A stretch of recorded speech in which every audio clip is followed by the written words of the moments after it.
Okay, good. Yes, okay na audience, huwag niyo sa kung ano yung hawak ni Francine. Pero nakikita niyo ba yung hawak niya? Oy, based on how you said yes, parang common item to, everyday item. Feeling ko halos lahat kayo dito meron ito, tama ba? Yes? Nakikita niyo po, huwag sabihin sa akin, pero nakikita niyo ba yung kulay? Oy! Parang halos lahat iniisip ay silver. Tama ba? Silver.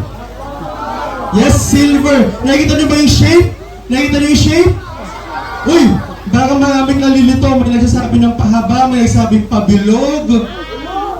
Shape, pabilog, pahaba. Hindi ako sigurado kung ano to.